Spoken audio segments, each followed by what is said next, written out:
We're incredibly grateful for your support. Before we begin today's tale, tell us, which city or country are you joining us from? We love connecting with our global audience. Now, let's dive into today's story. Chapter 1. Shattered Dreams. Mason Blackwood's fingers trembled as he held the manila envelope containing the divorce papers. The Seattle rain pelted against his office window at Blackwood Auto Repair, but he barely registered the sound. His world had imploded hours ago at Nouveau, where his wife of 5 years had delivered the news with all the warmth of an Arctic breeze. He pulled out the papers again, Diana's elegant signature already adorning the bottom line. The sight made his stomach churn. Grease-stained fingers left smudges on the pristine white paper. A fitting metaphor for their marriage, he thought bitterly. His simple, honest work had never been good enough for Diana's sophisticated tastes. The phone buzzed. Another message from Kyle Bennett, his friend at Seattle PD. Mason ignored it, his mind replaying the scene at Nouveau instead. He'd arrived straight from work, still wearing his navy coveralls with Blackwood Auto stitched across the back. The maitre d' had given him a disdainful look, but led him to the private booth anyway. There, he'd found Diana sitting with Warren Pierce, the luxury car magnate whose net worth could buy and sell Seattle twice over. Mason, Diana's voice had been carefully modulated, practiced. She'd been wearing the pearl necklace he'd saved 6 months to buy her for their anniversary. We need to talk. Warren Pierce had watched their exchange with the amused detachment of a man accustomed to getting his way. His tailored suit probably cost more than Mason's monthly income. This isn't working anymore, Diana had continued, twisting her wedding ring. The diamond caught the light, reminding Mason of the payment plans he'd juggled to afford it. Warren understands my aspirations. He knows the kind of life I deserve. Mason had stared at his wife, searching for any trace of the woman who'd once loved spending Sunday afternoons in his garage, sketching while he worked on cars. The woman who'd been excited about building a life together, who'd promised to stand by him while he developed his hybrid engine designs. Son, Warren had interjected, his voice dripping with false sympathy. Sometimes we have to know when to let go of things beyond our station. Diana needs someone who can provide the lifestyle she deserves. Mason's phone buzzed again. This time, he picked it up. Mace, you need to see this, Kyle's text read. Coming over now. 20 minutes later, Kyle Bennett's police cruiser pulled up outside the shop. The detective looked uncomfortable as he handed Mason a thick folder. I wouldn't show you these if you weren't my friend, Kyle said, running a hand through his salt and pepper hair. But you deserve to know the truth. The folder contained surveillance photos. Diana and Warren at various restaurants over the past 6 months, entering hotels, shopping at exclusive boutiques. The timestamps told a story Mason hadn't wanted to believe.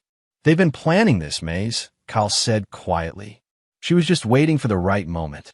Mason's hand shook as he reached the last photo. It showed Diana at a luxury car dealership, handling paperwork. The date stamp was from 2 weeks ago. With growing dread, he walked to the back of his shop, where he'd kept his pride and joy, his father's vintage Mustang. The space was empty. She sold it, Mason whispered, his voice hoarse. My father's last gift. Kyle placed a hand on his shoulder. There's more. You should check your bank accounts. Mason pulled up his banking app. The joint accounts he'd shared with Diana had been systematically drained over the past 3 months. Their savings, their investment portfolio, even the special account he'd set up for his hybrid engine project, all empty. She can't do this, Mason said, his voice rising. That money was for our future, for the business. She had equal access to the accounts, Kyle reminded him gently. Legally, she was within her rights. Mason slumped against his workbench, scattering tools across the concrete floor. The sound of metal hitting concrete echoed through the empty shop like a funeral bell. 5 years, he muttered. 5 years of marriage, and she was just waiting for a better offer. Kyle picked up a wrench and placed it back on the bench. What are you going to do? Mason stared at the empty space where his father's Mustang had stood. The car had been more than just a vehicle. It was his last connection to his father, who died in a factory accident before seeing his son's dreams of revolutionizing the automotive industry. I don't know, Mason admitted. Everything I've worked for, she took it all. Not everything, Kyle corrected. You still have your skills, your designs, and you have friends who won't let you go through this alone. Mason's phone buzzed again. This time, it was a notification from a local news app. Warren Pierce announces expansion of luxury vehicle line. The accompanying photo showed Warren and Diana at a press event, her hand resting possessively on his arm. She's already moved on, Mason said, his voice hollow. Like the last 5 years meant nothing. Kyle studied his friend's face. Maybe it's time you moved on too. But first, there's something else you should know. He pulled out another file. Warren Pierce isn't as clean as he appears. I've been working on a case. Before he could continue, Mason's shop phone rang. The caller ID showed Diana Blackwood. Mason stared at the phone, his heart pounding. After 5 rings, it went to voicemail. Mason, Diana's voice filled the shop. I know you're there. My lawyer will be contacting you about the rest of my things. Don't make this difficult. Warren's legal team. Well, just sign the papers, okay? It's better this way. You'll see that eventually. The message ended. Mason looked at the divorce papers on his bench, then at the surveillance photos scattered across the floor. You're right, he told Kyle. Tell me everything you know about Warren Pierce. In the distance, a police siren wailed, its mournful sound mixing with the rain. Mason Blackwood stood in his empty shop, surrounded by the wreckage of his marriage, and felt something shift inside him. The pain was still there, but something else was taking root, at the determination that would soon reshape the Seattle business world. Kyle opened the file and began to speak, unaware that he was helping to set in motion a chain of events that would destroy one of Seattle's most powerful men. Chapter 2. The Rise. The neon sign of O'Malley's bar cast a sickly green glow across Mason's untouched whiskey. 3 weeks had passed since Diana's betrayal, and he'd spent most evenings here, nursing drinks and ignoring concerned looks from Mike, the bartender. You're my spot. Mason looked up to find a woman in a crumpled business suit glaring at him. Her lab coat was draped over one arm, and her ID badge identified her as Dr. Sarah Chun, lead researcher at Tech Core Industries. There's plenty of other seats, Mason muttered. Not like this one. Sarah slid onto the stool next to him. Perfect angle to watch the game while ignoring whatever crisis drove you here. Mason studied her profile. Rough day, try rough year. She signaled Mike for a drink. Spent 18 months developing a new battery technology. My corporate overlords just shelved it because it might hurt their existing product line. That caught Mason's attention. Battery technology? Sarah took a long sip of her martini. Could revolutionize electric vehicles. Charge times reduced to minutes instead of hours. But apparently, innovation is too risky for Tech Core shareholders. Mason pulled out his phone, opening a folder of technical drawings. What do you know about hybrid engines? Sarah's eyes widened as she scrolled through the designs. This is impressive. The integration system is unlike anything I've seen. Who designed these? I did. Mason watched her expression carefully. Been working on it for years, between repair jobs. You're an engineer? Mechanic. But I put myself through night school, got my degree while running my shop. Sarah handed back the phone, a thoughtful expression on her face. Your battery housing design needs work. But the core concept, that could change everything. Mason felt a spark of the passion that had driven him before Diana's betrayal. The housing was always the weak point. If I had access to better materials, I might know someone who could help with that. Sarah pulled out a business card, scribbling a number on the back. My father. He has connections in the materials science field. I can't afford. Stop. Sarah held up a hand. I'm not talking about money. I'm talking about partnership. Your engine designs, my battery technology. We could build something together. Mason hesitated. I don't have startup capital. My wife, my ex-wife, she took everything. Mason, a booming voice interrupted them. Rafael Rafe Martinez, Mason's college roommate turned investment banker, pushed through the crowd. Finally found you, brother. Carmen's been worried sick. Sarah raised an eyebrow. Friend of yours? Best man at my wedding, Mason explained. Rafe, this is Dr. Sarah Chun. We were just discussing a business proposition. Rafe's eyes lit up. Business? What kind of business? Over the next hour, they talked possibilities. Rafe's expertise in finance added a practical framework to their technical dreams. By closing time, BlackTech Automotive had been born, at least in concept. It's risky, Rafe admitted as they left the bar. But I know people who invest in high-risk, high-reward ventures. Let me make some calls. Why would you do this? Mason asked. Your career. Because your family, Rafe said simply. And because Carmen would kill me if I didn't help. Come over for dinner tomorrow. No arguments. The next evening, Mason found himself in the Martinez's cozy apartment. Carmen, Rafe's wife, wrapped him in a fierce hug. You look terrible, she declared, leading him to the dining room. When was the last time you ate a proper meal? Over Carmen's legendary paella, they refined their plans. As a social worker, Carmen brought a unique perspective to their discussion. If you're building a company, she insisted, build it right. Worker welfare programs, family support systems. Show them you care about more than profits. She's right, Sarah added. I've seen what corporate greed does to innovation. We need to be different. The conversation was interrupted by Mason's phone. A news alert about Warren Pierce's latest acquisition caught his eye. That's the third small company he's absorbed this month, Rafe noted, reading over Mason's shoulder. Hostile takeover specialist. He finds promising businesses, then either buys them out or crushes them. Like he did with my marriage, Mason said bitterly. Carmen squeezed his hand. Then build something he can't crush. Something that will make him regret ever underestimating you. Their first breakthrough came faster than expected. Sarah's battery design, combined with Mason's engine innovations, produced results that exceeded their projections. The patent application alone attracted attention from major players in the industry. But success bred enemies. Warren Pierce, alerted to their rising star, began his campaign of destruction.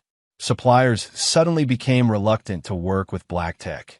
Rumors of battery fires circulated in industry publications. The attacks backfired when Kyle Bennett traced the rumors to one of Pierce's shell companies. The resulting fine for corporate defamation made headlines, drawing more attention to BlackTech's innovations. Then came the meeting that changed everything. Marcus Chun, Sarah's father and Warren's former partner, requested a private dinner with Mason. I've been watching your progress, Marcus said, studying Mason across the restaurant table. You've built something remarkable. We've been lucky, Mason started, but Marcus cut him off. Luck had nothing to do with it. You have vision, determination. But you're fighting a war without knowing the battlefield.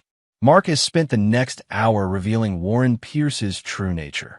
The stolen designs, the ruined lives, the pattern of destruction that had built his empire. He took everything from me, Marcus concluded. My designs, my reputation. I had proof, but not the resources to fight back. Now, I want to help you avoid my fate. Help how? Marcus smiled. By giving you something priceless. Detailed knowledge of Warren's operations, his weaknesses, his pressure points. Information I've spent years gathering. Why now? Because you've shown you can build something worthwhile.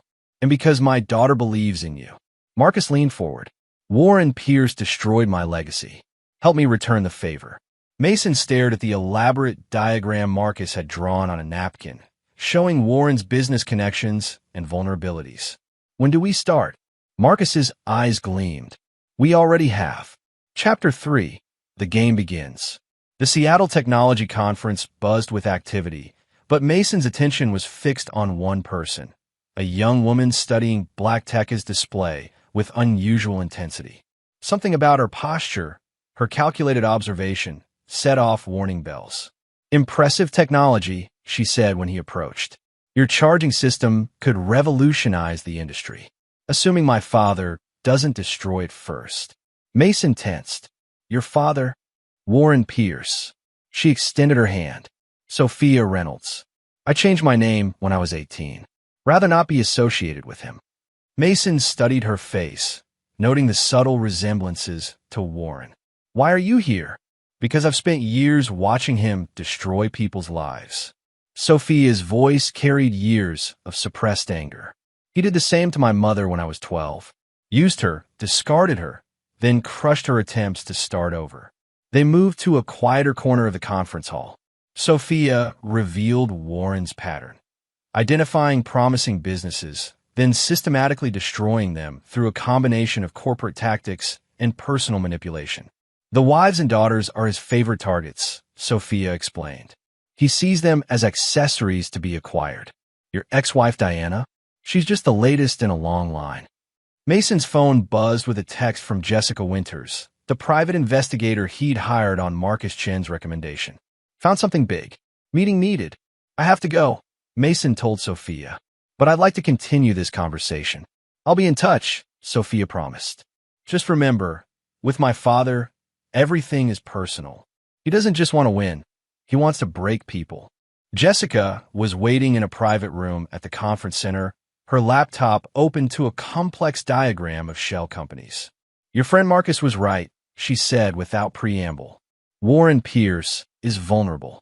I've uncovered a network of shell companies he uses to hide assets and avoid taxes. She pulled up documents showing a pattern of suspicious transactions. But that's not the biggest find. I've identified other victims, 3 ex-wives and numerous ruined business owners across the country. They're all willing to talk. Good work. Mason scrolled through the files. What about Diana? Jessica's expression softened slightly. She's discovering that her perfect new life isn't so perfect. Warren controls everything. Her clothes, her friends, her schedule.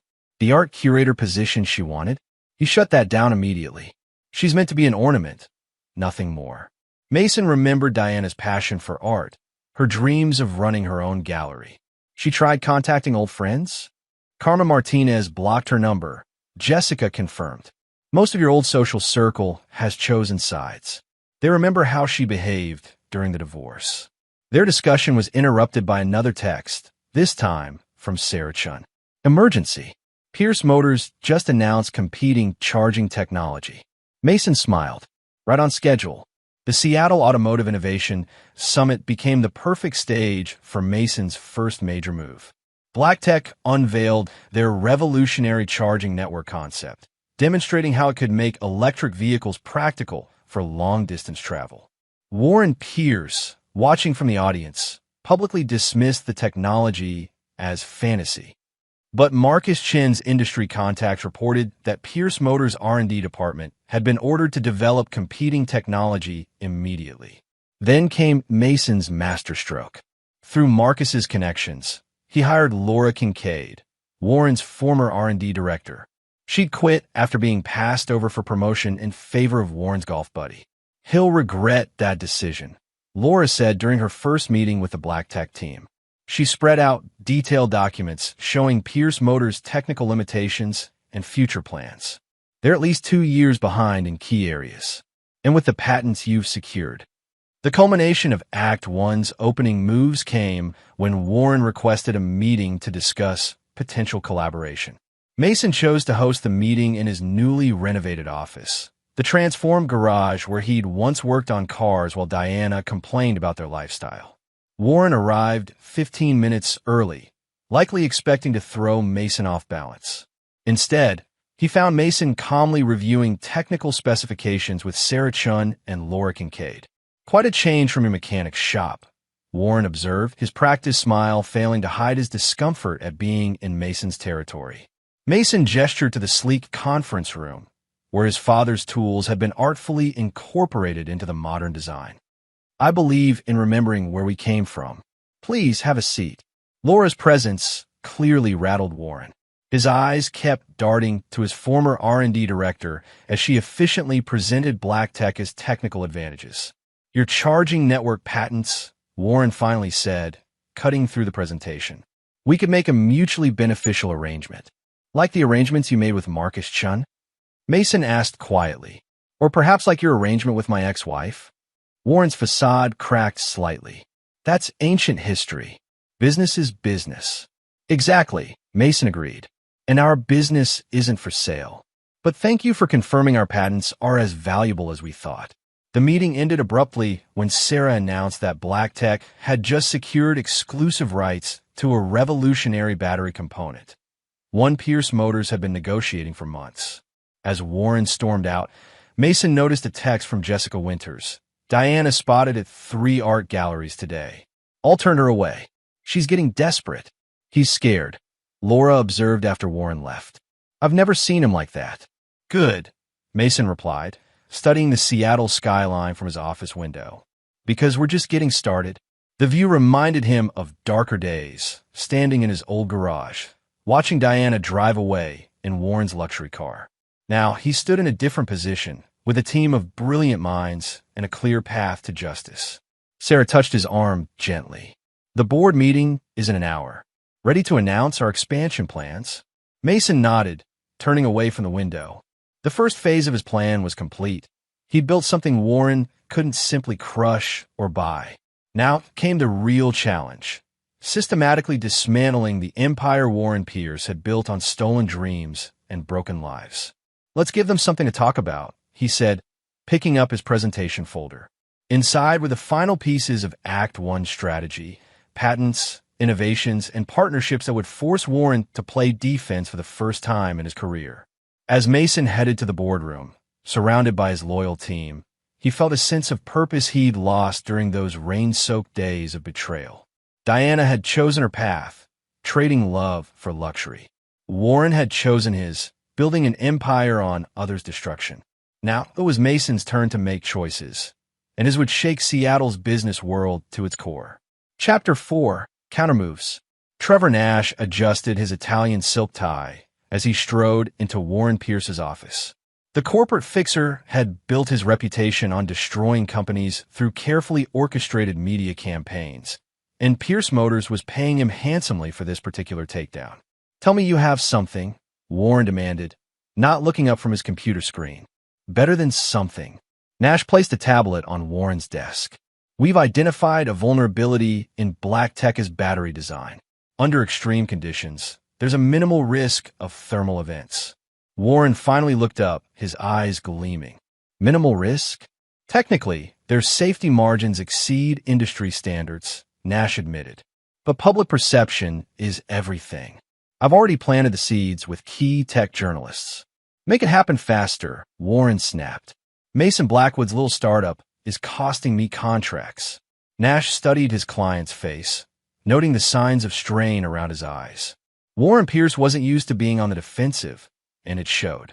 The media campaign launched the next morning. Headlines questioned BlackTech's safety testing protocols. Anonymous industry experts raised concerns about the company's rapid expansion. Mason's response caught them both off guard. Instead of issuing defensive statements, BlackTech released comprehensive safety test results, showing standards far exceeding anything in the industry. Laura Kincaid, their R&D director, went public with documented evidence of safety issues Pierce Motors had covered up in their latest luxury model. Sir, Warren's secretary interrupted his rage-filled meeting with Nash. The National Transportation Safety Board is on line 1. They're asking about the safety concerns Ms. Kincaid raised. Warren hurled his coffee mug against the wall. Get our lawyers and find out who leaked those documents to Kincaid. Nash watched the chaos unfold with growing unease. His usual tactics weren't working against BlackTech's transparency approach. Worse, the investigation into Pierce Motors' safety records was gaining momentum. In Seattle's social circles, Diana Pierce attempted damage control. She gave an exclusive interview to Seattle Society magazine, painting Mason as an obsessed ex-husband who couldn't move on. Warren gave me the confidence to break free, Diana told the interviewer, showcasing her new diamond bracelet. Mason just couldn't accept that I needed more than oil changes and empty promises. The interview backfired spectacularly when Kyle Bennett leaked security footage to social media. The video showed Diana selling Mason's father's Mustang to Warren while Mason worked late at his shop. The timestamp matched the night he'd been finalizing his hybrid engine designs. Public sympathy shifted dramatically. Comments flooded social media. She sold his dead father's car while he was working. Talk about betrayal. Pierce Motors built on stolen cars and stolen wives. Warren's next strategy targeted BlackTech as human resources. He hired Blake Sullivan, a corporate headhunter known for poaching key employees from rising tech companies. Dr. Chun, Sullivan said smoothly, meeting Sarah at a coffee shop near BlackTech's headquarters. Pierce Motors is prepared to triple your current salary. Plus stock options, of course. Sarah took a slow sip of her latte. Interesting offer. Mind if I record our conversation? For clarity's sake. Sullivan's practiced smile faltered. I don't think that's necessary. No. Sarah placed her phone on the table, already recording. Because I'd love to document how Pierce Motors attempts to steal talent when they can't develop it themselves. The recording went viral in tech circles, accompanied by a press release announcing BlackTech's new employee stock ownership program. Warren's poaching attempts became a running joke in the industry. Warren's desperation peaked when he tried to block BlackTech's access to rare earth materials. He leveraged his connections with suppliers, threatening to pull Pierce Motors contracts if they worked with BlackTech. Sir, his supply chain director interrupted his self-congratulatory moment. We have a problem. BlackTech just announced a partnership with 3 major Asian suppliers. They've secured exclusive rights to next-generation materials. Warren's hand shook as he pulled up Pierce Motors' stock ticker. The company's value had dropped 15% in a single day.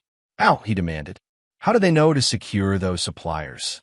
The answer came in a photo texted from an unknown number. Marcus Chun shaking hands with Asian business executives, the BlackTech logo prominently displayed behind them. Nash watched Warren's reaction carefully. There's something else. BlackTech just filed patents for technologies we've been developing in secret. Somehow, they knew exactly what we were working on. Warren's face reddened. Find the leak. I want everyone in R&D investigated. Sir, Nash said carefully, maybe it's time to consider a different approach. Mason Blackwood seems to be anticipating our moves. Because he's obsessed. Warren slammed his fist on his desk. He can't accept that Diana chose me. That his little garage couldn't compete with what I offer. Nash glanced at the stock ticker again. With all due respect, sir, his little garage is now worth more than Pierce Motors' entire electric vehicle division. As if to punctuate his point, Warren's phone buzzed with a news alert. BlackTech announces revolutionary charging network expansion. Pierce Motors stock continues to fall. In his mansion that evening, Warren found Diana in their private gallery, staring at an empty wall where her favorite painting had hung. I had to sell it, he said curtly. Stock fluctuations. Temporary setback. Diana touched the wall's bare space. Like you sold Mason's Mustang? Warren grabbed her arm. Don't say his name in my house. Diana pulled away, her bracelet catching the light. You promised me an art gallery of my own. When things stabilize, Warren snapped. Right now, I need you focused on maintaining our social position. The charity gala next week. They rescinded our invitation, Diana interrupted.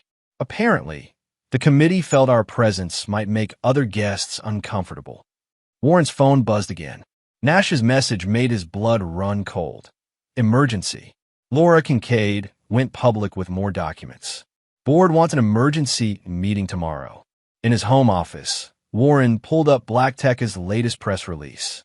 Mason's quote seemed to mock him directly. Innovation isn't about destroying competition. It's about building something that makes the world better. Warren hurled his phone across the room, Diana's quiet steps retreating down the hallway providing a soft counterpoint to his rage. Chapter 5. The Unraveling. Carmen Martinez stood at the podium, her social worker's passion evident as she announced BlackTech's latest initiative. The Future Artist Program will provide full scholarships and mentoring to underprivileged youth interested in arts and technology, she declared to the assembled press. We believe in nurturing creativity alongside innovation. In the audience, Diana Pierce gripped her program until her knuckles whitened. The art world had been her sanctuary, her dream of becoming a curator predating her marriage to Mason. Now, Carmen, who had once been her close friend, was launching exactly the kind of program she had begged Warren to fund. Ms. Martinez. A reporter raised his hand. Will the program include the gallery space BlackTech recently acquired? Yes, Carmen smiled. The former Galleria space will be converted into a combination art gallery and technology innovation center. Diana's breath caught. The Galleria had been her dream job, the curator position she'd been pursuing before Warren dismissed it as beneath their status. After the presentation, Diana approached Carmen. That's my program, she said, her voice tight.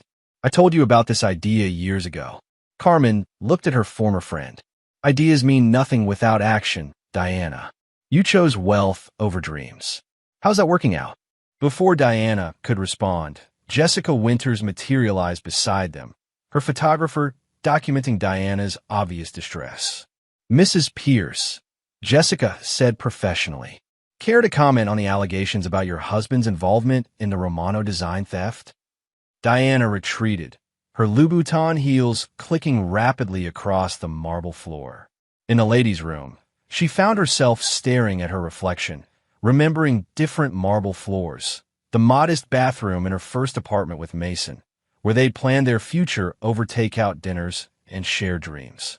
Meanwhile, across town, Isabella Romano was meeting with Mason and his team. The Italian journalist spread out decades-old design documents on the conference table.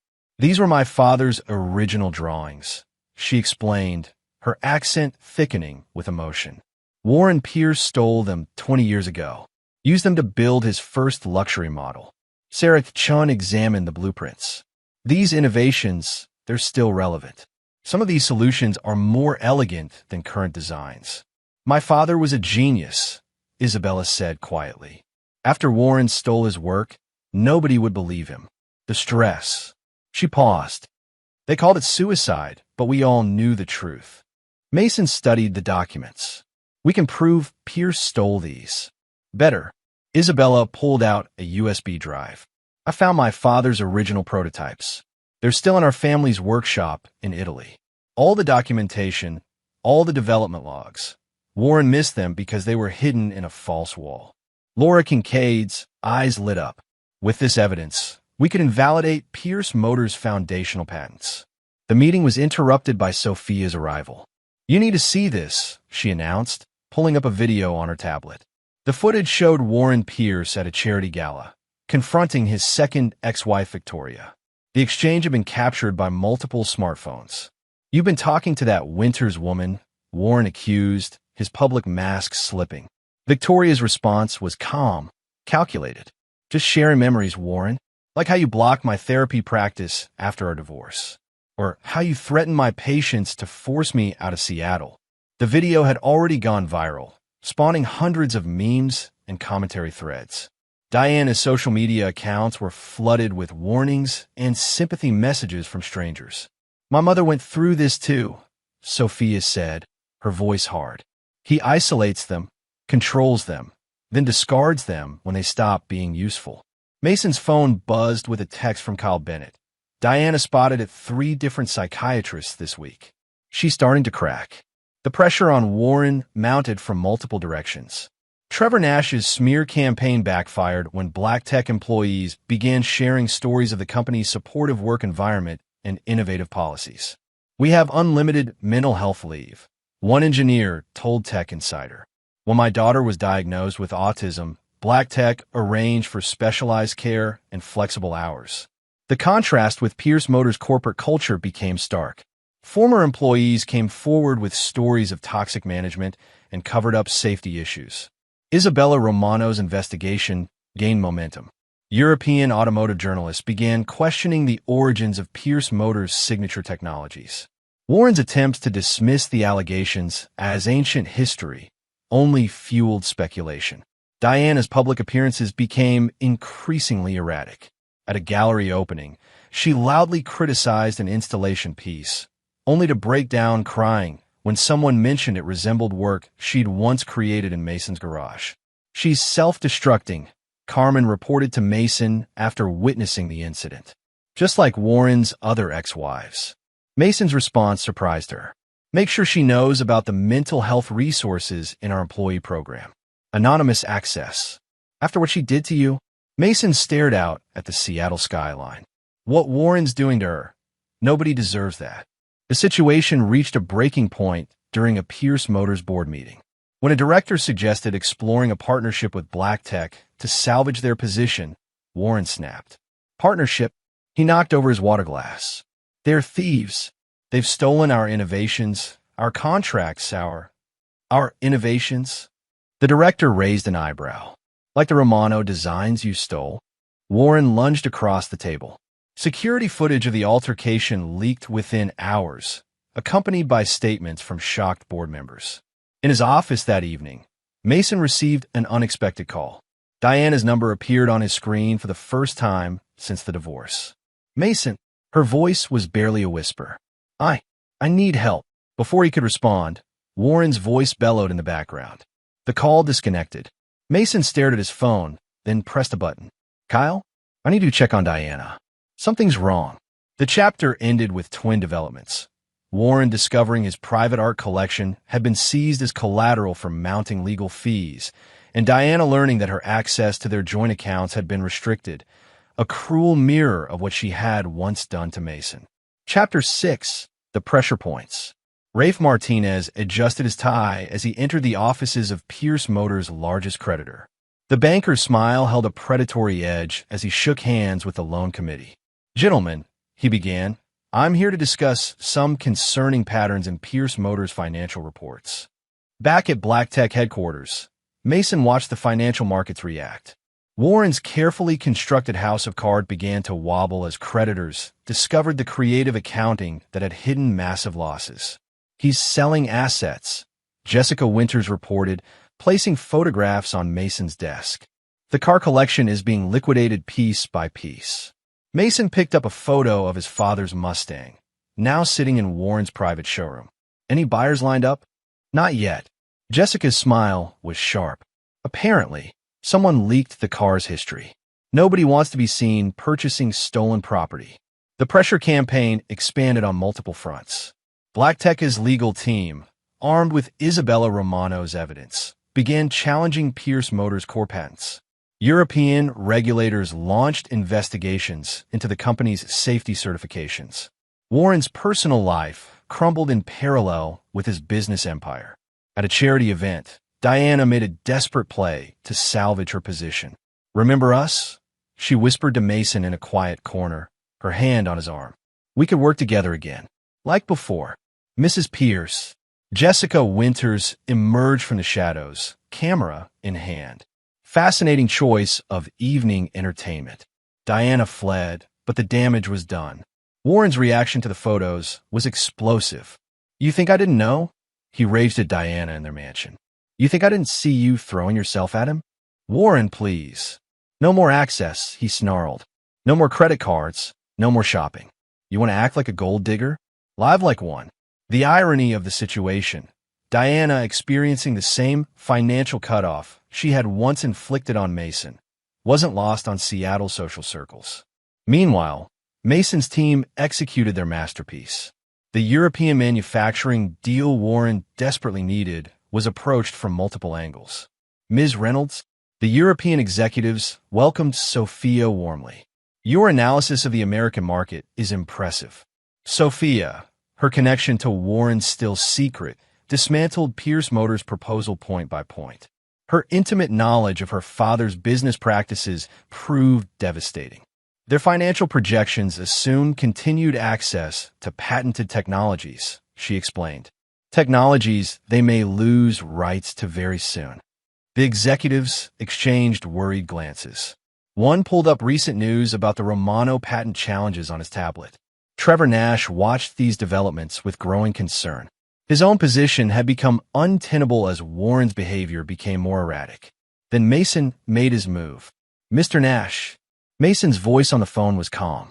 I understand your son's treatment center is struggling with insurance approvals. Nash froze. How did you? BlackTech's employee healthcare program includes comprehensive coverage for autism spectrum disorders. No questions asked, no approval delays. The choice was clear. Nash provided detailed evidence of Warren's corporate espionage attempts, including recorded conversations and email trails. Warren's last alliance crumbled during the shareholders' meeting. Mason's presentation was meticulous, documenting decades of corruption and stolen innovations. This company was built on theft, Mason concluded. From Marcus Chun, from Antonio Romano, from countless others whose dreams Warren Pierce stole. Warren's eruption became instant media fodder. As security dragged him away from Mason, smartphones captured his incoherent threats and accusations. Diana, watching from the audience, saw her carefully constructed world dissolve. Her attempts to approach Mason afterward were blocked by Sarah Chun and Carmen Martinez. "You chose your side," Carmen reminded her. "Now you get to watch from the outside, just like Mason once did." But Mason's true masterstroke remained hidden. Through shell companies and quiet investigations, his team had discovered Warren's systematic embezzlement from Pierce Motors pension fund. Rather than expose this immediately, Mason began buying up the troubled assets, positioning BlackTech to become the savior of thousands of retirement accounts, while ensuring Warren would face criminal charges for his actions. The act concluded with Warren alone in his office, staring at his empire's collapse. On his desk, divorce papers waited for Diana's signature, a mirror of the scene that had started it all in Mason's garage. Outside, Mason's position had transformed from victim to victor. His team gathered in BlackTech's conference room, reviewing the final stages of Act 2 strategy. "The pension fund evidence is irrefutable," Rafe reported, spreading documents across the table. Warren diverted millions into personal accounts through a complex network of offshore entities. Sarah Chun studied the financial diagrams. "How many employees are affected?" "Thousands," Rafe replied. "Lifetime savings, retirement plans, all at risk because of his greed." Mason absorbed this information, remembering his own father's years of factory work. "What's the timeline for acquiring the troubled assets?" "We can move within days," Rafe confirmed. "The paperwork is ready. Once we secure the pension fund assets, Warren's criminal actions become impossible to hide." Laura Kincaid entered the room, her expression grim. "Pierce Motors board is an emergency session. They're discussing a vote of no confidence." "Perfect timing," Jessica Winters added, joining them. Victoria's revelations about Warren's past behavior have gone viral. 3 more ex-business partners have come forward with similar stories. Kyle Bennett's text message completed the picture. Diana spotted meeting with divorce attorneys. She's finally making her move. Mason stood at the conference room window, watching Seattle's tech district bustle below. The same streets where he'd once worked as a struggling mechanic now housed his expanding empire. Behind him, his team, friends who'd become family, waited for his next decision. "Initiate the pension fund acquisition," he instructed Rafe. "But keep our involvement quiet for now. When the employees learn their retirement savings are at risk, they should see BlackTech as their salvation, not their adversary." Carmen Martinez nodded approvingly. "We'll announce expanded retirement benefits for all BlackTech employees tomorrow."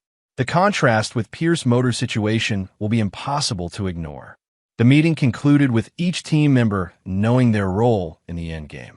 Warren Pierce's destruction would come not from a single blow, but from the calculated dismantling of everything he'd built through decades of corruption and betrayal. As the others filed out, Sophia remained behind. "You know he won't go quietly," she warned. "When my father feels cornered, he becomes dangerous." "That's exactly what we're counting on," Mason replied. His public meltdown completes the narrative. The tyrant brought down by his own hubris. The city lights began to twinkle as dusk settled over Seattle.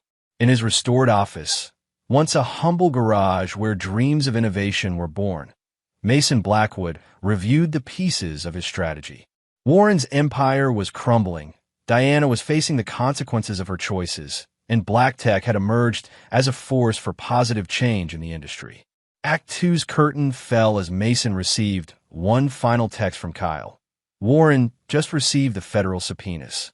"It's starting." The stage was set for the final act of Mason's revenge, but that would be another chapter for another day. Chapter 7: The Fall of Kings. The Global Automotive Innovation Gala transformed Seattle's convention center into a showcase of technological marvels. Warren and Diana Pierce arrived in their signature style, him in a custom tuxedo, her draped in silk. They moved through the crowd like royalty, but observant guests noticed the strain beneath their practiced smiles. Warren Pierce, a member of the awards committee, greeted them. "We place you at table 3. The ceremony begins in 30 minutes. Warren's grip tightened on his champagne glass. Table 3, not the customary head table where he'd sat for the past decade. Diana touched his arm in warning as his face reddened. This year's Innovator of the Year, the committee member continued, will be presented by a special guest, Isabella Romano. The name hit Warren like a physical blow. He watched Isabella take the stage, her presence a living reminder of his past sins. The daughter of the man whose designs he'd stolen now commanded the attention of the entire automotive world. Innovation isn't just about creating something new, Isabella began, her Italian accent adding weight to her words. It's about integrity, about building on honest foundations. Her eyes found Warren in the crowd, something my father understood deeply. The audience shifted uncomfortably, aware of the recent revelations about Pierce Motors' history of design theft. Warren reached for another champagne flute as Isabella continued. This year's recipient represents everything the industry should aspire to be. Please welcome Mason Blackwood of BlackTech Automotive. The applause was deafening. Mason approached the podium with the quiet confidence of a man who had earned his success. His acceptance speech never mentioned Warren or Pierce Motors directly, but each word about innovation and integrity struck like arrows. Diana's hand trembled as she set down her glass. The society wives who had once competed for her attention now pointedly ignored her presence. She watched Mason shake hands with Isabella Romano, remembering how she'd once dismissed his dreams as mere grease monkey fantasies. The ceremony's carefully orchestrated humiliation continued through dessert. Multiple news outlets began pushing notifications about a breaking story: the FBI's investigation into Pierce Motors' pension fund manipulation. Warren Pierce. Reporters materialized around their table, phones recording. Any comment on the federal investigation into missing pension funds? Diana saw something snap in Warren's eyes. He surged to his feet, but before he could speak, federal agents appeared with search warrants. "Mr. Pierce, we need you to come with us," the lead agent announced, loud enough for nearby tables to hear. "We have some questions about certain financial transactions." Victoria, Warren's second ex-wife, chose this moment to approach Diana. Her expression carried perfectly calculated sympathy. "Oh, darling," Victoria said, her voice carrying to nearby tables. "I know exactly what you're going through. The first federal investigation is always the hardest." Diana stared at her untouched creme brulee, remembering another dessert, the simple tiramisu she and Mason had shared on their first anniversary, planning their future in their tiny apartment. She'd traded that honest love for luxury, and now both were slipping through her fingers. Mason's team watched the scene unfold from their table. Sarah Chun leaned close to him, speaking softly. "The pension fund evidence being delivered to prosecutors as we speak," Mason confirmed. Rafe handled the timing perfectly. Jessica Winters appeared beside them, showing Mason her phone. "You want to see this?" Diana's social media accounts are imploding. Society wives unfollowing her en masse. "The network effect is fascinating," Carmen Martinez observed. The same social connections that elevated her are now orchestrating her fall. The gala's climax arrived with Mason's announcement of BlackTech's latest triumph, a nationwide network of solar-powered charging stations that would revolutionize electric vehicle infrastructure. The project's scale and innovation made Pierce Motors' recent initiatives look primitive by comparison. Warren, still dealing with federal agents, watched helplessly as investors who had once courted his favor now clustered around Mason. The stock trading apps on guest phones showed Pierce Motors' value plummeting in real time. Trevor Nash, Warren's former fixer, approached Mason's table. "Mr. Blackwood." A moment. Mason nodded to his security team, allowing Nash to sit. The man looked uncomfortable in his expensive suit, his usual smoothness replaced by genuine concern. "The evidence I provided," Nash began. "Warren knows it came from me. He's threatening to reveal certain information about board members." "Let him," Mason replied calmly. "We've documented everything since you joined our side. His threats will only add witness intimidation to his charges." As if on cue, Warren's voice rose above the crowd. "This is a conspiracy," he shouted, shrugging off the federal agent's restraining hands. Pierce Motors is too big to fail. Diana slipped away during her husband's meltdown, her heels clicking rapidly across the marble floor. In a ladies' room, she found herself alone with Sarah Chun. "Don't," Sarah said simply, blocking Diana's attempt to leave. "Whatever you're thinking of saying to Mason, don't." "You don't understand," Diana began. "Actually, I do." Sarah's voice was calm but firm. "You saw the tide turning and thought you could switch sides again. But this isn't about sides anymore. This is about justice." Back in the main hall, Warren's public meltdown reached its peak. He lunged at Mason, only to be tackled by security guards as smartphones recorded from all angles. Diana emerged from the restroom in time to see her husband being escorted out in handcuffs. "Mrs. Pierce," a young reporter approached her. "Would you like to comment on your involvement in the sale of stolen automotive designs to Pierce Motors during your previous marriage?" Diana's perfect mask cracked. The evidence Jessica Winters had gathered showed her complicity in Warren's schemes, selling corporate information even before her divorce from Mason. She turned to flee but found herself facing Carmen and Sarah. The women who had once been her friends now stood as representatives of everything she had betrayed. "You chose your side," Carmen reminded her, echoing words from earlier confrontations. "Now you get to watch from the outside." The chapter ended with a series of rapid developments. Pierce Motors stock suspended trading, Warren under federal investigation, and Diana's social media accounts flooded with unfollowing notifications. The king and queen of Seattle's business world had fallen, their crowns shattered by the very man they had once dismissed as beneath their station. Chapter 8. Sweet Revenge. Rafe Martinez straightened his tie as he entered the Pierce Motors emergency board meeting. Through a complex web of shell companies, BlackTech had quietly acquired a controlling interest in their rival company. Today was the reveal.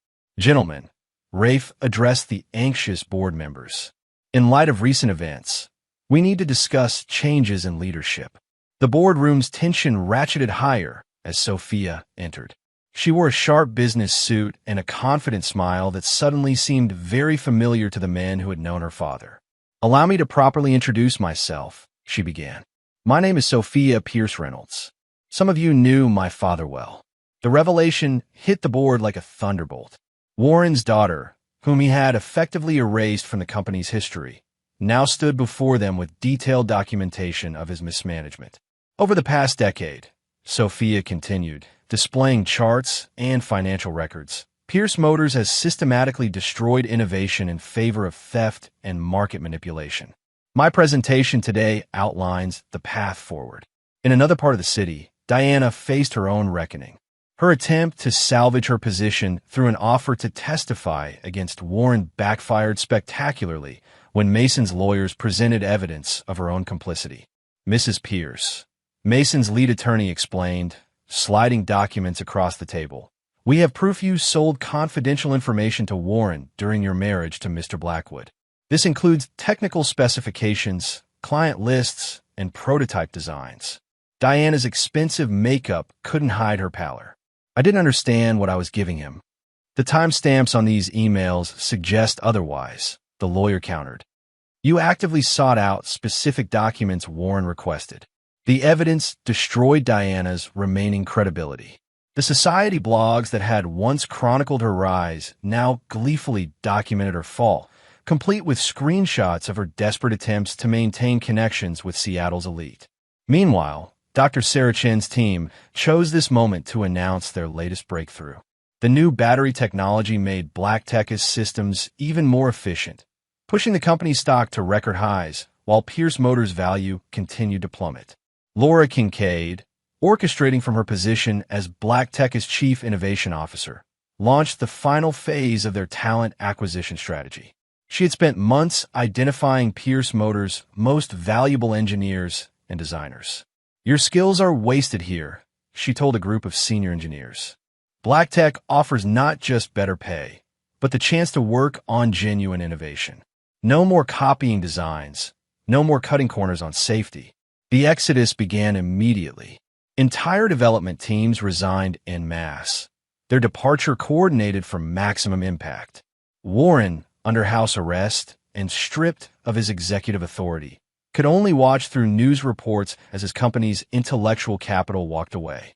Mason's revenge plan revealed its true sophistication in the details. Each move had been calculated not just to destroy Warren's empire, but to rebuild something better in its place. The pension fund acquisition is complete, Rafe reported during a late-night strategy session. We've secured the retirement savings of thousands of employees. And the Romano family? Mason asked. Isabella has agreed to join our European advisory board, Sarah confirmed. Her father's designs will finally benefit their rightful owners. The transformation of Pierce Motors began with Sophia's appointment as CEO of the newly renamed Legacy Motors. The subsidiary would focus on converting classic luxury cars to electric power, combining automotive heritage with cutting-edge technology. Our first project, Sophia announced to enthusiastic media coverage, will be this 1967 Mustang. The car in question, Mason's father's restored vehicle, stood gleaming on the presentation stage, symbolizing the bridge between past and future. Marcus Chun, watching from the audience, nodded in approval. His years of gathering evidence against Warren had finally borne fruit, helping to dismantle the empire built on stolen innovations. Warren's attempts to fight back grew increasingly desperate. His threats to reveal compromising information about board members fizzled when Trevor Nash's evidence showed a pattern of witness intimidation stretching back decades. Diana discovered the full extent of her isolation when she attempted to access their joint accounts. Warren had moved everything into his name months ago, leaving her with nothing but expensive habits and a ruined reputation. Victoria, proving that revenge was a dish best served cold, organized a society-wide boycott of Diana's attempt to auction her wardrobe. The same luxury items that had once symbolized her rise now became emblems of her fall. You didn't just betray Mason, Victoria told her during a chance encounter at their former country club. You betrayed yourself. All those dreams of running an art gallery, of making your own mark, you traded them for what? A bigger cage. The symmetry of Mason's revenge became clear as each piece fell into place. Through the BlackTech Foundation, he acquired the art gallery where Diana had once dreamed of working. The space was transformed into an innovation center for young engineers, with Diana's intended office becoming a bustling workshop. Warren, confined to his mansion by court order, watched news coverage of his former empire's transformation. Each announcement from Legacy Motors or BlackTech drove home the completeness of his defeat. The evidence Marcus Chun and Isabella Romano presented in their joint lawsuit proved devastating. Decades of design theft were laid bare, supported by Trevor Nash's meticulous records. Warren's attempts to flee the country were thwarted by Kyle Bennett's vigilant monitoring. Chapter 9. The New Kingdom. The transformation of Pierce Motors into Legacy Motors marked more than a simple rebranding. Under Sophia's leadership, the company began converting classic luxury cars to electric power, preserving their heritage while embracing the future. Mason's father's Mustang became the flagship project, its restoration showcasing the perfect blend of traditional craftsmanship and cutting-edge technology. The car's unveiling at Legacy Motors headquarters drew automotive enthusiasts from around the world. This isn't just about converting classic cars, Sophia explained to the assembled press. It's about redeeming our industry's legacy. Each vehicle tells a story of innovation, properly credited and honestly achieved. Isabella Romano's role in BlackTech's European expansion proved crucial. Her father's old connections, combined with her own reputation as a journalist, opened doors that had been closed to American companies. My father believed in innovation that served humanity, Isabella told a gathering of European investors. BlackTech and Legacy Motors embody that vision. The Innovation Future Fund, managed by Carmen Martinez, provided scholarships to engineering students from underprivileged backgrounds. The fund's first major donation came from an unexpected source: the proceeds from Warren's seized car collection. We're not just building companies, Carmen explained during the scholarship announcement. We're building futures. Each student represents a dream that deserves support, not exploitation. The Seattle Business Leadership Awards became the stage for the story's culmination. Mason, named CEO of the year, took the podium while Warren and Diana watched from the audience, their presence required by the terms of Warren's bail. Innovation isn't about destroying competitors, Mason said, his voice carrying to the farthest corners of the hall. It's about building something that makes the world better. Each of us has a choice, to create or to take, to lift others up or to push them down. Diana's champagne glass slipped from her trembling fingers as Mason's words hit home. She remembered making those choices, step by step, betraying not just her husband but her own dreams. The final twist in Mason's revenge proved to be the most elegant. The BlackTech Foundation's acquisition of Diana's dream gallery space transformed it into an innovation center where young engineers could develop their ideas. "The space has good bones," Sarachin commented during the center's opening, "though I think we'll get more use out of it than another luxury art gallery." Mason's empire continued to grow, built on genuine innovation and employee loyalty. He found unexpected satisfaction in mentoring young entrepreneurs, helping them avoid the pitfalls he had encountered. The sight of students working in what had once been Diana's intended office brought a particular kind of poetic justice. Warren, facing multiple federal indictments, could only watch from house arrest as his former empire became a force for positive change. Diana, unable to maintain her luxury lifestyle, eventually relocated to a small town in Nevada, where locals knew her only as another failed socialite. The story became legend in Seattle business circles, not just for its dramatic inclusion, but for how Mason had turned personal betrayal into an opportunity to reshape an entire industry. His revenge wasn't just about destroying Warren and Diana's world. It was about building something better from the ashes of their betrayal. Mason's new office at BlackTech Tower offered a clear view of his old garage workshop. He kept a framed photo of that garage on his wall, a reminder that success was the sweetest revenge. The restored Mustang, now powered by BlackTech's most advanced electric system, sat in a place of honor in the building's lobby, a testament to how far he had come and how completely he had won. Epilogue. 5 years later. The Seattle skyline had changed dramatically in the 5 years since Warren Pierce's downfall. The BlackTech Tower now dominated the tech district, its solar-powered facade and charging stations serving as a testament to Mason Blackwood's vision of sustainable innovation. Inside his office, Mason reviewed the latest quarterly reports with Sarah Chun, now BlackTech's chief technology officer. Their partnership had grown stronger over the years, evolving beyond professional collaboration into a deep friendship built on shared values and mutual respect. "The new battery plant in Arizona is ahead of schedule," Sarah reported, pulling up holographic projections. "Your father would have loved seeing his engine designs powering an entire generation of vehicles." Mason touched the framed photo on his desk, his father standing proudly beside the Mustang that had become a symbol of their company's transformation. The car itself, now a fully electric classic, still held its place of honor in the lobby, inspiring visitors with its blend of heritage and innovation. "Speaking of transformation," Sarah continued, "Sophia's latest project at Legacy Motors is making waves. She's partnered with Isabella Romano to restore her father's original prototype using our newest technology." Legacy Motors had flourished under Sophia Pierce Reynolds' leadership. The company specialized in converting classic luxury vehicles to electric power, preserving their historical significance while eliminating their environmental impact. Warren's former showroom had been transformed into an interactive museum, documenting the true history of automotive innovation. "Isabella sent these yesterday," Mason said, showing Sarah photos of the Romano prototype restoration. They found more of her father's original designs hidden in their family workshop.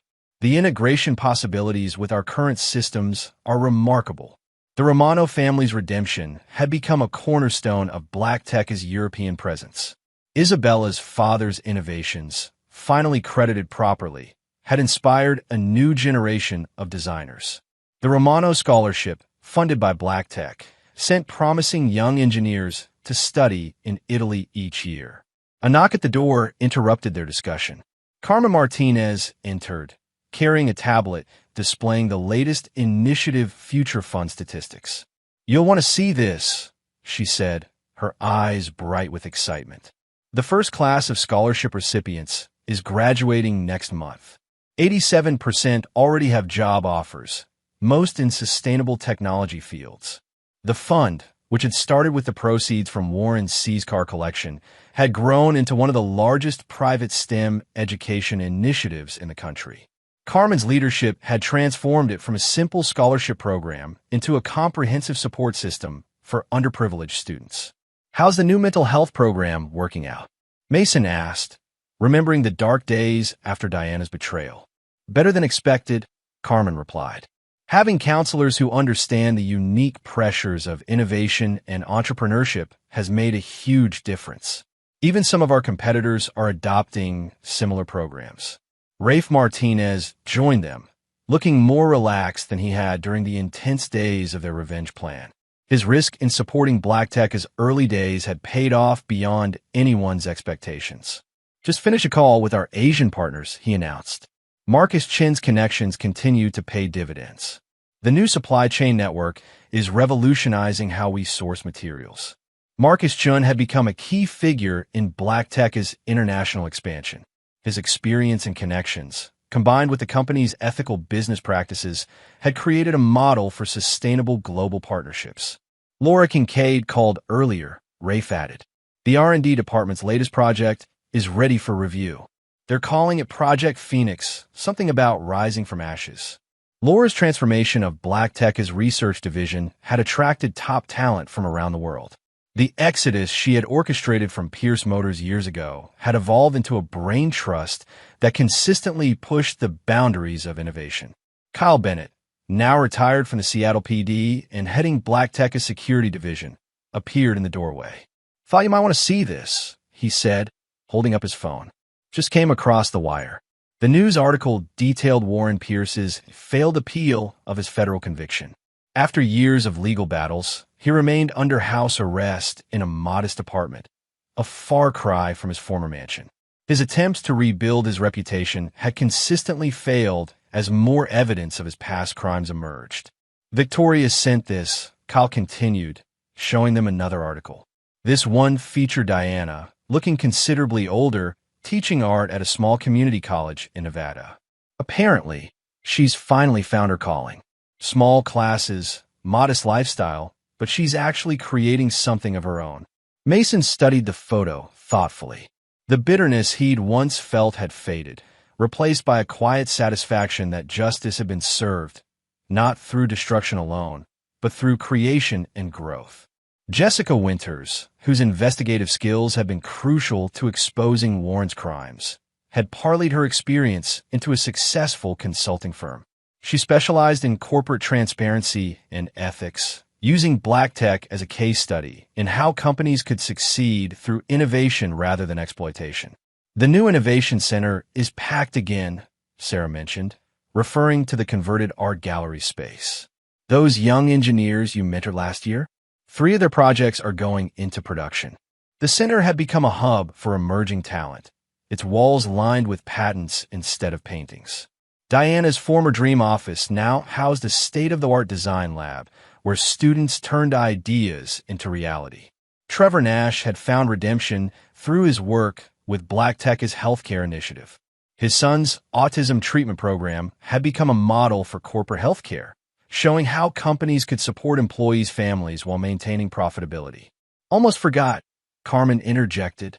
The Legacy Motors Museum called. They want to do a special exhibit on ethical innovation, featuring the story of how BlackTech transformed the industry. The museum had become a popular destination, its displays contrasting Warren's era of corporate theft with a new age of collaborative innovation. The Mustang's journey from Mason's father's gift to symbol of technological revolution held a special place in the exhibition. Later that evening, Mason stood in the lobby, studying the restored Mustang. Its classic lines now house technology that would have seemed like science fiction 5 years ago. A group of engineering students gathered around it, their excited discussions about modification possibilities echoing through the space. Mr. Blackwood? One of the students approached him. I read about how this car inspired BlackTech's founding. Would you tell us the story? Mason smiled, remembering the garage where it all began. It's a story about choices he began, about how betrayal can either break you or transform you. But mostly, it's about building something meaningful from the ashes of disappointment. The students listened intently as Mason shared not just the history, but the lessons learned. He told them about the importance of integrity in innovation, the value of loyal friends, and the power of creating rather than destroying. Sophia joined them, having finished a board meeting at Legacy Motors. Teaching the next generation, she asked, her relationship with Mason having evolved into a strong professional partnership built on their shared experience of betrayal and redemption. Reminding myself, Mason replied, sometimes you need to look back to appreciate how far you've come. They discussed Legacy Motors' latest projects. The company had found its niche in preserving automotive history while advancing sustainable technology. Warren's former empire had been transformed into a force for positive change under his daughter's leadership. In the labs above them, Sarah's team worked on next-generation batteries that would make electric vehicles even more accessible. The technology that Warren had once dismissed as fantasy now powered a significant portion of the world's transportation. Marcus Chin's influence had helped establish a network of ethical suppliers across Asia, proving that successful business didn't require exploitation. His partnership with BlackTech had created a new model for international collaboration. Isabella Romano divided her time between Seattle and Italy, ensuring that both Legacy Motors and BlackTech maintained their commitment to innovation with integrity. Her father's restored prototype had become a symbol of vindication and progress. The BlackTech Foundation, under Carmen's guidance, had expanded beyond education into community development. Former Pierce Motors employees whose pensions Mason had saved now volunteered as mentors, sharing their expertise with the next generation. Ray's financial acumen had helped BlackTech grow while maintaining its ethical principles. The company's success had inspired other corporations to adopt similar practices, creating a ripple effect throughout the industry. Laura Kincaid's R&D department had become a magnet for innovative thinkers. The team's culture of collaboration and creativity stood in stark contrast to the restrictive environment she had left at Pierce Motors. Kyle Bennett's security protocols protected not just BlackTech's innovations, but its principles. His department worked closely with ethics committees to ensure that the company's growth never came at the cost of its values. Jessica Winters continued to investigate corporate misconduct, but now focused on prevention rather than exposure. Her firm's partnership with BlackTech helped other companies implement transparent business practices. Trevor Nash had found purpose in developing corporate wellness programs, turning his experience with his son's care into a model for supporting employees' families. The program he created at BlackTech had been adopted by companies worldwide. As the sun set over Seattle, its rays reflecting off BlackTech Tower's solar panels, Mason reflected on the journey that had brought them here. The betrayal that could have destroyed him had instead inspired the creation of something remarkable.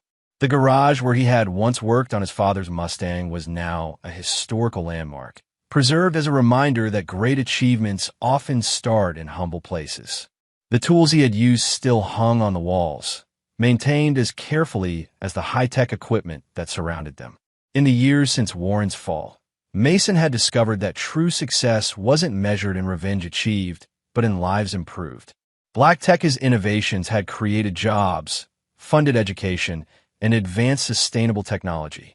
The company had become what he had always dreamed of building, a force for positive change in the world. Diana's art classes in Nevada had given her something she had never found in luxury: genuine purpose. Her student success brought her a satisfaction that clothes and society parties never had. The small gallery where she showcased student work meant more than the elaborate spaces she had once coveted. Warren, confined to his modest apartment, had become a case study in business ethics courses. His fall served as a warning about the consequences of choosing exploitation over innovation.